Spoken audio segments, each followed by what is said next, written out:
अस्सलाम वालेकुम पोल टू एच एस ऑफिशियल टीम है।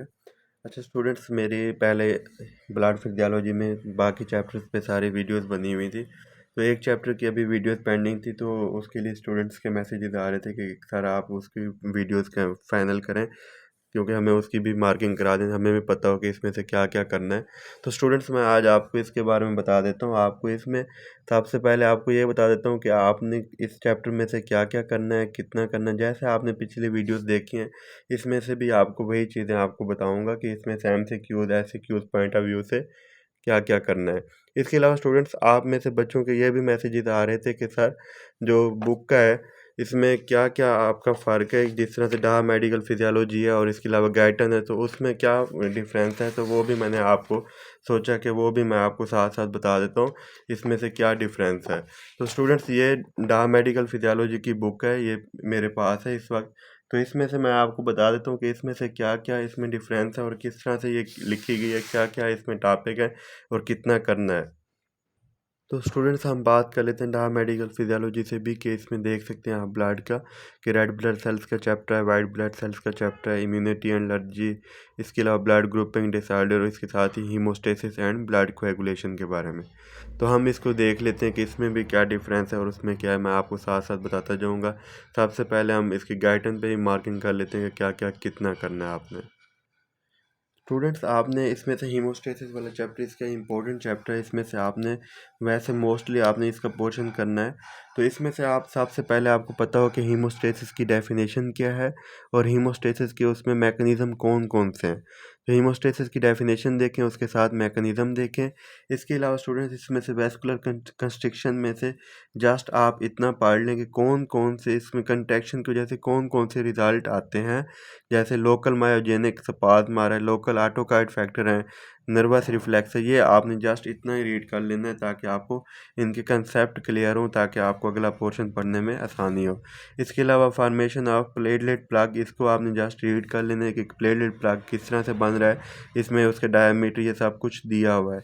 इसमें स्टूडेंट्स, जो आपसे यूनिवर्सिटी क्वेश्चन पूछा जाता है वो ये है कि प्लेटलेट्स का रोल क्या है, फंक्शनल इसकी करैक्टरिस्टिक्स क्या हैं। तो ये आपने सारी की सारी लिखनी होती हैं और ये आपका इंपॉर्टेंट टॉपिक है, यूनिवर्सिटी क्वेश्चन है, तो आपने उस पॉइंट ऑफ व्यू से ही करना होता है।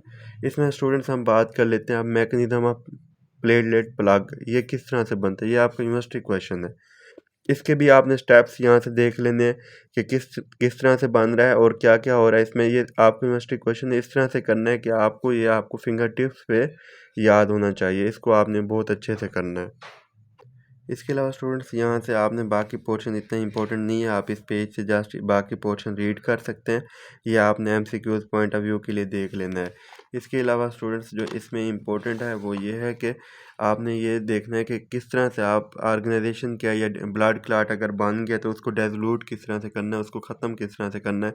तो वो यहाँ पे मैकेनिज़्म लिखे हुए हैं, तो आप यहाँ से कर सकते हैं। इसके अलावा ब्लड कोएगुलेशन के मैकेनिज़्म देख लेने आपने, ये इंपॉर्टेंट यूनिवर्सिटी क्वेश्चन है आपका। तो ये सारे के सारे इसके किस तरह से ये इसके 3 एसेंशियल स्टेप्स लिखे हुए हैं, ये सारे के सारे आपने यूनिवर्सिटी क्वेश्चन है, इसको बहुत अच्छे से करना है। इसके अलावा स्टूडेंट्स, ये थ्रोम्बिन फैक्टर प्रोथ्रोम्बिन को जस्ट आपने रीड कर लेना है MCQs पॉइंट ऑफ व्यू से, और वाइवा में भी पूछा जाता है। तो आपने ये फ्लो चार्ट भी इसका देख लेना है अच्छे से, ताकि आपसे अगर वाइवा में क्वेश्चन पूछे जाएँ तो आपको आते हों MCQs पॉइंट ऑफ व्यू से भी। इसके अलावा हम स्टूडेंट्स बात कर लेते हैं इसके फाइब्रिनोजेन के बारे में कि फिब्रिन प्लग्स किस तरह से बन रहा है ये सारा। इसके अलावा एक्शन ऑफ थ्रोम्बिन की बात कर लेते हैं। एक्शन ऑफ थ्रोम्बिन का क्या है, ये आपको पिछले पेज पे भी बता चुका हूँ, ये आपने देख लेना है। और फिब्रिनोजेन का फिब्रिन प्लग्स किस तरह से बन रहे हैं, ये सारा का सारा आपने देख लेना है। इसको ये आपसे यूनिवर्सिटी क्वेश्चन में भी पूछा जाता है कि थ्रोम्बिन का रोल लिखें, या फिर आपसे वाइवा में भी पूछा जाता है, तो इसको आपने लाजमी करना है। बाकी स्टूडेंट्स, ये वाला सारा जो पोर्शन है आपने सिर्फ यहाँ से ये पोर्शन पढ़ लेना है, यहाँ से कि इसमें कैल्शियम आयन रिलीज़ होते हैं MCQs पॉइंट ऑफ व्यू से। बाकी आप ये फैक्टर देख सकते हैं MCQs पॉइंट ऑफ व्यू से, यूनिवर्सिटी क्वेश्चन आपसे नहीं पूछा जाता। जो इस चैप्टर में से सबसे इंपॉर्टेंट है वो ये है students, extrinsic pathway and intrinsic pathway. तो आपने इनको देख लेना, ये बहुत इंपॉर्टेंट है। ये सारे इसका ये बना हुआ है, ये आपको ड्रा करने के लिए आता है, और कहाँ कहाँ पे एक्सट्रिंसिक पाथवे आता है वो भी आपको पता होना चाहिए। शेविंग काटा है या कोई नाइफ का काटा है या ब्लड वेसल रप्चर हो गए, तो उसमें एक्सट्रिंसिक पाथवे आता है, ये आप अपनी किताब पे लिख लें। इसके अलावा ये सारे के सारे फैक्टर उसने एक्सप्लेन किए हैं, अदरवाइज़ आप ये बना लेते हैं तो ये आपको वैसे बनाने के लिए ही पूछा जाता है, तो आप इसको ड्रा भी कर लीजिएगा एहतियातन।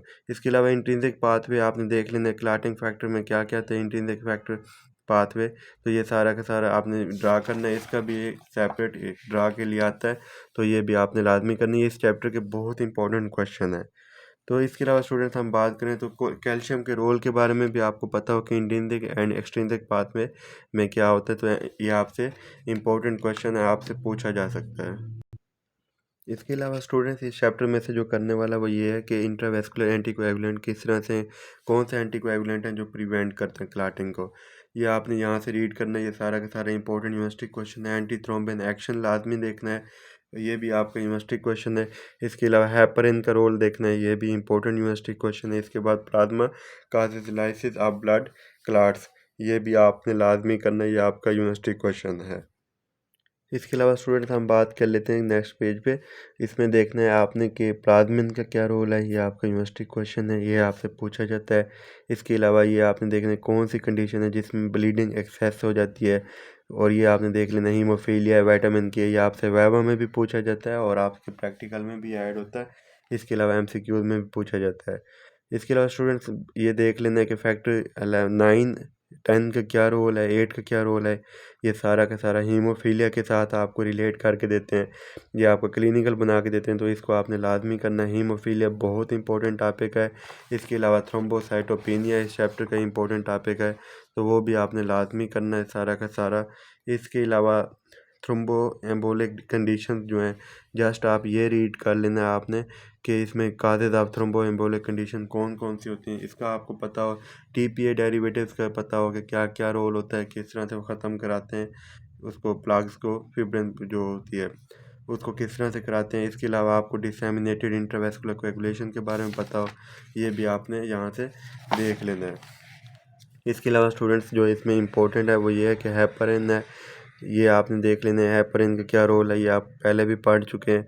इसमें से एंटीकोएगुलेंट वो भी आप पहले पढ़ चुके हैं, जस्ट आप रीड कर लें। इसके अलावा स्टूडेंट्स इस चैप्टर में से एज सच बाकी पोर्शन इतने इंपॉर्टेंट नहीं है, तो आपने जस्ट इतना ही कर लेना है जितना आपको बताया गया है। इसके अलावा वैसे नेक्स्ट पेज पे स्टूडेंट्स देख लें, आपके प्रैक्टिकल में वैसे ये डिटेल में पढ़ाया जाता है, ब्लीडिंग टाइम, क्लॉटिंग टाइम, तो ये आपको पता होना चाहिए। वैसे ये आपको ग्राफ भी आपको आता हो, ये आपसे पूछा जा सकता है। तो स्टूडेंट्स आपकी ये सारी की सारी इसकी मार्किंग मैंने करा दी है।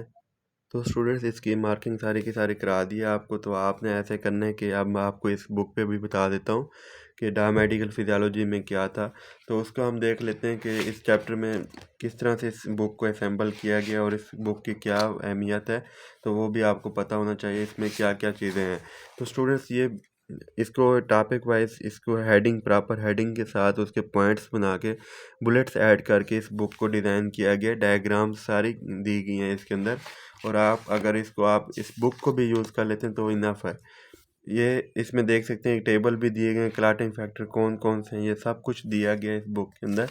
तो आप में से कुछ स्टूडेंट्स ऐसे हैं जो गाइडन को, जिनको समझ नहीं आ रही थी, तो आप गाइडन के साथ साथ इसको यूज़ कर सकते हैं। जैसे आप ये हेडिंग बनाएगी एक्सट्रिंसिक पाथवे में कि उसमें स्टेप्स कौन कौन से होंगे, ये सब कुछ उसको साथ साथ बताया गया है, ये बिल्कुल वही स्केच भी दिया गया है। इसके अलावा स्टूडेंट जिस तरह अब वहाँ पे कोई हेडिंग नहीं है प्रॉपर, यहाँ पे प्रॉपर हेडिंग बना के दी गई है कि कैल्शियम का रोल क्या है, एंडोथेलियल सरफेस रिसेप्टर क्या है, इस बुक में सब कुछ दिया गया है। हेपरिन का क्या है, प्लाज्मिन का रोल क्या है, जो जो यूनिवर्सिटी क्वेश्चन जिस तरह से पूछा जाता है वैसे ही ये बुक असेंबल की गई है। जैसे हीमोफीलिया के पॉइंट्स बने हुए हैं यहाँ पे आप देख सकते हैं, ये सारी बुक एक कंपाइल की गई है अच्छे से, तो आप इसको ले सकते हैं। इसके साथ देख सकते हैं ब्लीडिंग टाइम है, क्लॉटिंग टाइम है, प्रोथ्रोम्बिन टाइम है, उसकी वैल्यू है, उसकी प्रोलॉन्ग कितनी है, ड्यूरेशन, सब कुछ बताया गया। इसके अलावा स्टूडेंट्स इस बुक की जो ज़्यादा वो है वो ये है कि इसमें एमसीक्यूज़ भी दिए गए हैं, ये देख सकते हैं आप, हर यूनिट के एंड पे एमसीक्यूज़ दिए गए हैं, और जो कि आपके यूनिवर्सिटी क्वेश्चन एमसीक्यूज़ आते हैं। इसके अलावा ये देख सकते हैं ये सारे के सारे एमसीक्यूज़ दिए हैं। ये पूरी की पूरी बुक है स्टूडेंट्स, जिसको असेंबल किया गया है, तो आप लोग इसे ले सकते हैं। पोल2एच स्ट्रीम के थ्रू भी ऑर्डर ले सकते हैं, अदरवाइज़ मार्केट में भी अवेलेबल है, वहाँ से भी आप परचेज़ कर सकते हैं। कलर्ड बुक है, ये आप देख सकते हैं ये सारी की सारी, तो आप इसको लाजमी परचेज़ करें, गाइडेंस के साथ यूज़ करें। सारे के सारे टॉपिक्स इसमें बहुत अच्छे से बनाए गए हैं, असेंबल किए गए हैं। ये देख सकते हैं आप students. Thank you very much. उम्मीद है आप सबको समझ आ गई होगी। आप इसको ऑर्डर करा सकते हैं, इस नंबर के थ्रू भी करा सकते हैं, अदरवाइज़ मार्केट से भी परचेज़ कर सकते हैं।